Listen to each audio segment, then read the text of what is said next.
Assalamualaikum warahmatullahi wabarakatuh. Apa kabar anak-anak muda sekalian? Semoga sehat selalu ya.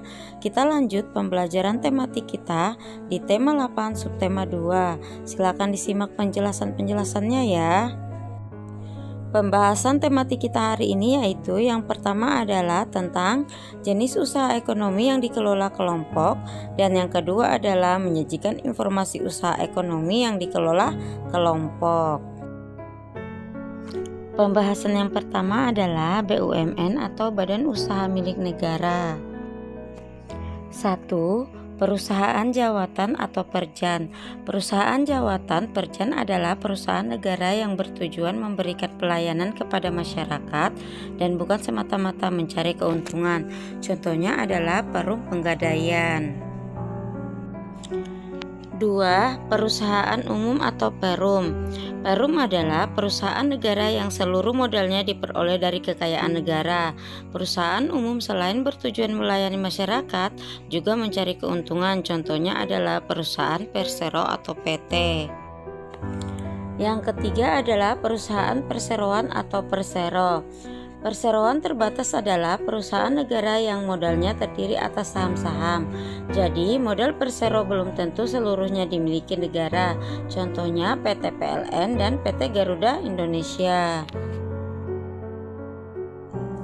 Pembahasan selanjutnya yang kedua adalah badan usaha swasta. Yang pertama adalah perusahaan perorangan. Perusahaan perorangan adalah suatu usaha yang modalnya dimiliki oleh satu orang. Kegiatan usaha perusahaan perorangan dijalankan sendiri oleh pemiliknya. Contohnya perusahaan batik di Solo dan Yogyakarta. Yang kedua adalah firma atau perusahaan persekutuan. Firma adalah suatu badan usaha yang didirikan dan dimiliki oleh beberapa orang. Pemilik firma mempertaruhkan seluruh harta kekayaannya untuk mendukung usaha. Contohnya perusahaan nikel dari Amerika Serikat. Yang ketiga adalah perseroan terbatas atau PT. Perseroan terbatas adalah suatu usaha yang modalnya dihimpun dari beberapa orang dengan cara membeli saham. Contohnya adalah PT Jarum.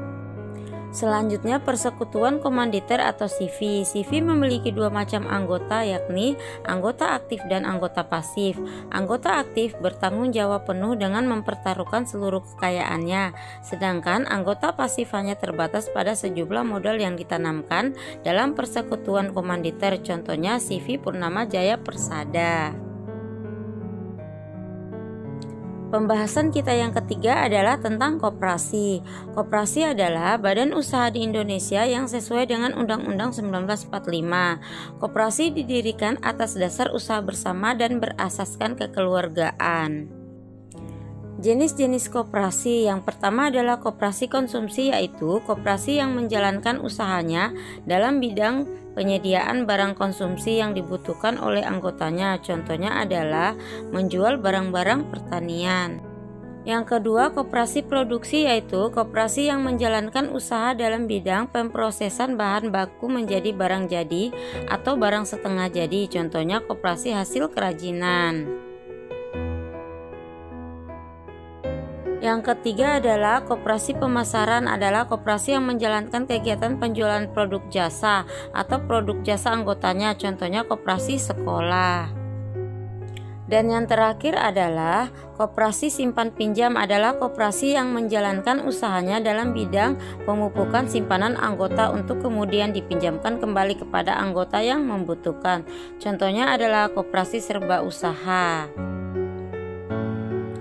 Tugas tematiknya hari ini yaitu silakan mengerjakan tabel halaman 85, dikerjakan di buku paket tematik ya. Selamat mengerjakan. Wassalamualaikum warahmatullahi wabarakatuh.